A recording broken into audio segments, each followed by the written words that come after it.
ITR यानी income tax return भरने वालों के लिए एक इंपॉर्टेंट अपडेट है। फाइलिंग के समय आपको कोई परेशानी ना आए, इसलिए आपको अंत तक हमारे साथ बने रहना है। नमस्कार, मेरा नाम है रोहित कौशिक और आप देख रहे हैं मनी 9। तो सबसे बड़ी अपडेट ये है कि इस साल आपको नए फॉर्मेट में मिलेगा आपका फॉर्म 16। दरअसल आयकर विभाग फॉर्म 16 को और स्पष्ट यानी क्लियर बनाना चाहता है। ये ज़्यादा से ज़्यादा इसमें डिटेल जोड़ने की तैयारी चल रही है ताकि आप आसानी से समझ सकें, जैसे कि आपके टैक्स की कैलकुलेशन कैसे की गई है, आपकी सैलरी में से कौन कौन से कट लगाए गए हैं और आपके वेतन का कौन सा हिस्सा कर मुक्त है। तो इस क्रम में फाइनेंशियल ईयर 2024-25 के लिए ITR दाखिल करने वाले करदाताओं को इस बार अपना फॉर्म 16 एक नए फॉर्मेट में मिलने वाला है।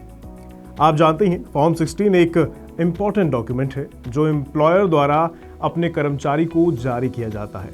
इसमें कर्मचारी की आय, टैक्स कटौती और बाकी संबंधित जानकारियां शामिल रहती हैं। अब इसमें क्या जरूरी है जो आपको पता होना चाहिए वो जान लीजिए। जैसे फॉर्म 16 के पार्ट ए और पार्ट बी में क्या क्या होता है।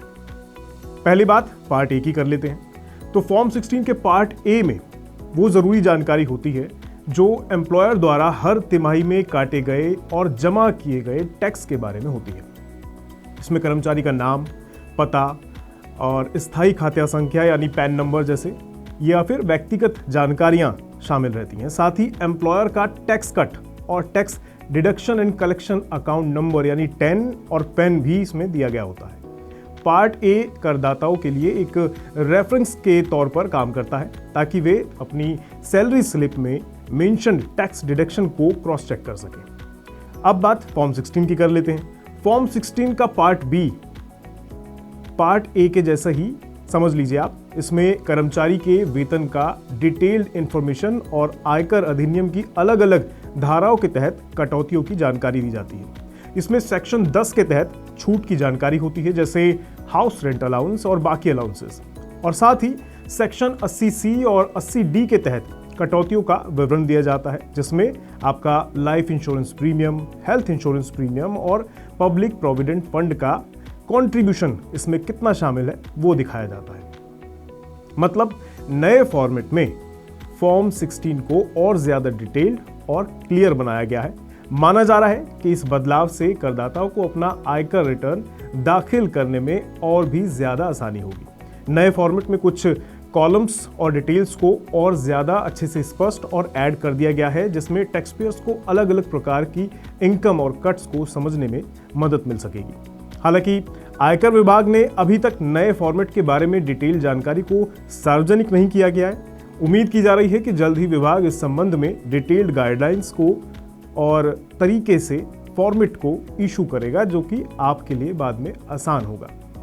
इसलिए करदाताओं को सलाह दी जा रही है कि वे आयकर विभाग की आधिकारिक वेबसाइट, जो कि आप अपडेट रहेंगे तो आपके लिए आसानी होगी जब आप ITR फाइल करेंगे। तो उस पर बने रहें। जैसे ही नया फॉर्मेट जारी किया जाएगा उसके बारे में डिटेल जानकारी वहां पर आपको उपलब्ध हो जाएगी। तो नज़र बनाए रखिएगा और ऐसी ही बाकी जानकारियों के लिए बने रहें मनी 9 के साथ। दीजिए इजाजत, नमस्कार। ग्लोबल संकेतों के दम पर कैसे खुलेंगे हमारे बाजार? क्या कह रही हैं खबरें और ब्रोकरी रिपोर्ट्स? किन शेयरों में बनेगा पैसा? बाजार खुलने के बाद क्या खरीदें, किन शेयरों को करें पोर्टफोलियो से बाहर? कैसा रहा बाजार का दिन भर का कारोबार? कैसे तैयार करें कल के बाजार की स्ट्रैटेजी? इन सब सवालों के जवाब जानिए मेरे साथ ओपनिंग बज और क्लोजिंग बज में इन वक्त पर सिर्फ मनी 9।